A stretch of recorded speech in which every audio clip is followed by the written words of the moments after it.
दोस्तों, देश के पूर्वांचल क्षेत्र में रहने वाले लाखों की संख्या में जितने भी यात्री हैं उनको एक बड़ा तोहफा देते हुए पूरी तरह से अस्थायी तौर पर एक जो लंबी दूरी की एक्सप्रेस ट्रेन सेवा है इसका सौगात देने का फैसला लिया गया है रेलवे मंत्रालय की तरफ से। साथ ही पूर्वांचल वासियों को मिली ये जो अस्थायी लंबी दूरी की एक्सप्रेस ट्रेन सेवा है, इसके लिए ट्रेन नंबर की जानकारी, साथ ही इसके लिए पूरे रूट की घोषणा और इसके अलावा इस गाड़ी की शुरुआत कब से होगी, कब से पूर्वांचल वासी इस गाड़ी में सवारी करेंगे, मतलब जो सारी जानकारियाँ हैं वो पर निकल के सामने आ चुका है, जो कि एक बहुत ही बड़ी खुशखबरी माना जा रहा है पूरे क्षेत्र के लिए। और इसी बड़ी खुशखबरी के बारे में आज हम कंप्लीट डिटेल में जानेंगे कि पूर्वांचल को मिली ये जो लंबी दूरी की अस्थायी एक्सप्रेस ट्रेन सेवा है, इसका पूरा रूट क्या रहेगा, ट्रेन नंबर, साथ ही इस गाड़ी की शुरुआत कब होगी, ये सारी चीजें अच्छे से जानने के लिए, समझने के लिए इस वीडियो को बिल्कुल ध्यान से देखिएगा। बाकी आइए शुरू करते हैं आज की इस वीडियो को एंड जानते हैं इस अस्थायी एक्सप्रेस ट्रेन सेवा के बारे में। तो दोस्तों, जैसे कि आपको पता होगा कि अभी के समय में पूर्वांचल को कहीं न कई जो अस्थायी ट्रेनें हैं, इनकी सौगात देने के काम रेलवे मंत्रालय की तरफ से हो रहे हैं। और इसी कड़ी में आने वाले समय में बहुत ही जल्दी एक जो रेगुलर रोजाना चलने वाली इंटरसिटी है, इसकी भी सुविधा पूर्वांचल वासियों को मिलने वाली है, जिसके लिए पूरा जो रूट है उसके भी यहाँ पर घोषणा हो चुका है। और इसके बाद दोस्तों, ये जो अस्थायी एक्सप्रेस ट्रेन सेवा है, जो की एक लंबी दूरी की यात्रा तय करेगी एंड अप्रोक्सीमेटली 2000 किलोमीटर से ज्यादा की जो दूरी है वो ये गाड़ी तय करेगी।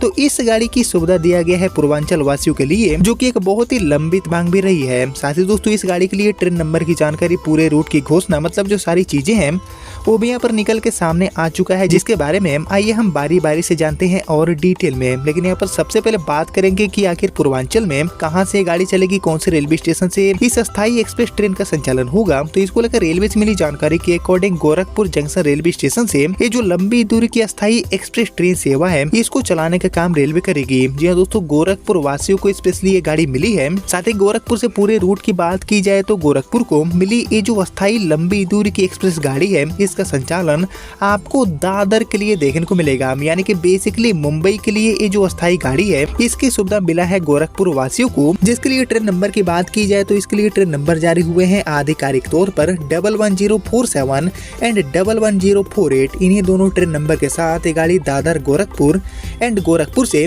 दादर के बीच में अपनी सेवा देने वाली है। बाकी इसको लेकर मिली जानकारी के अकॉर्डिंग एक्चुअली गोरखपुर से दादर एंड दादर से गोरखपुर के बीच में चल रही गाड़ी नंबर 01027 एंड 01028 वाली जो टीओडी गाड़ी है, इसको काफी समय से नियमित करने की मांग आ रही थी, जिसको यहाँ पर ध्यान में रखते हुए गोरखपुर सांसद रवि किशन शुक्ला जी ने रेल मंत्री से इसको लेकर आग्रह किया था। देन इसी गाड़ी को नियमित बनाकर, अस्थायी बनाकर गोरखपुर से दादर के बीच में चलाए जाने का जो आदेश है वो यहाँ पर जारी हुआ है, जो कि गोरखपुर के साथ साथ पूरे जो पूर्वांचल वासी हैं उनके लिए एक बड़ा उपहार है। और इसलिए अब दादर से गोरखपुर के बीच में चलने वाली ट्रेन नंबर 01027 एंड 01028 यानी कि ये जो टीओडी गाड़ी है, इसको रेलवे नियमित एक्सप्रेस गाड़ी के रूप में चलाएगी। और इसीलिए इस ट्रेन को अब नए ट्रेन नंबर यानी कि अस्थायी ट्रेन नंबर 11047 एंड 11048 नंबर के साथ रेलवे इस रूट के लिए चलाने वाली है। और एक्चुअली रेलवे मंत्रालय ने ट्रेन को नियमित करने की स्वीकृति दे दिया है और साथ ही